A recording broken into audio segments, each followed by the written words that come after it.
G'day legends, Sunken Dutchman here. We got a bit of a family day today. We got Rousty, Mel, the little man, and the lovely Miss Natalie. And we've just had a lovely afternoon at Refuge Cove, and now we're going to try and get a crayfish. Rowan's it's been a while since he's pulled a cray, so we'll see if he's still got it. He did have it once upon a time. Let's see if he's still got it. Anyway, we'll see you in the water. Cheers. So me and Rowan jumped in the water, and when we put our heads under, it was green. I mean, this water was really, really dirty. I think 1.5 meters viz at best. So that forced us right into the shallows to look for crayfish. We couldn't really see any ledges from the surface when we were diving past about 4 meters. So it made it really difficult. So we said, stuff it, we'll check the shallows and see what we can find.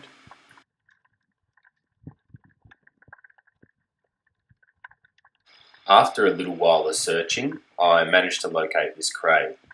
Now, on my first dive, I didn't really have a crack at it, but what I was doing was sussing out the situation, sort of seeing where the cray was positioned, what openings were available that I could maybe have a lunge at, or was it a one grab wonder? Did I need to bait it out? I was sort of tossing up the scenarios in my mind.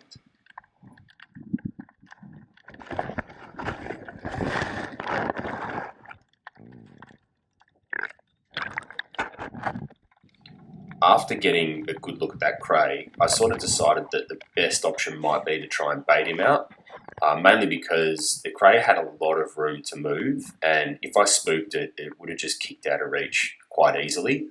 So my first thought was I'll go try and find a sea urchin or something and see if I can bait it out.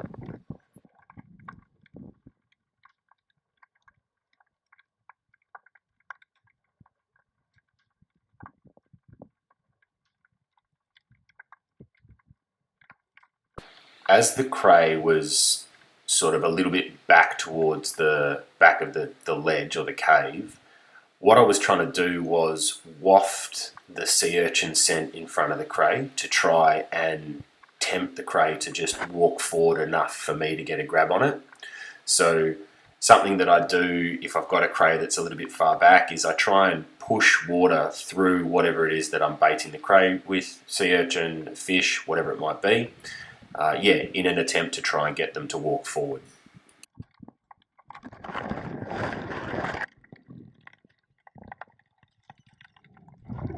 So after ascertaining that the cray wasn't really interested in food, I thought my only other option really is to try and reposition myself and have a lunge and hope for the best. So on this third attempt, I went down and got my hand into what I thought was a pretty good position and just had a crack at the cray.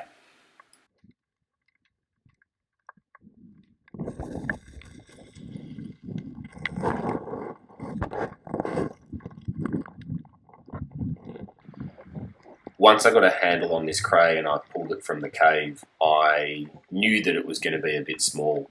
When I got it out in the light, it was very borderline. I didn't have a measure up on me, it was on the boat, but if something's that borderline, I sort of put it back. Coupled with the fact that it was a small female, means that if I put this back, she can go make babies and we can have fun with her future babies down the track.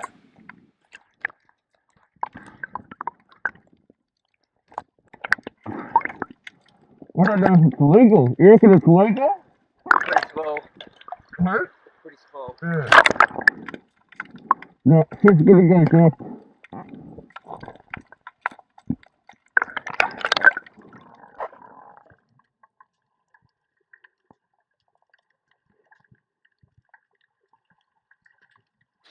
After that cray, we didn't really have much more luck, and sometimes that's just how it goes when you're cray diving. In this instance, the viz wasn't playing ball, so we just sort of scouted around and looked at the terrain underwater, and we found some absolutely magical terrain, but today wasn't going to be the day to explore it. So it's somewhere we'll definitely head back to once the viz clears up, but we just enjoyed the rest of the afternoon swimming around and looking through caves.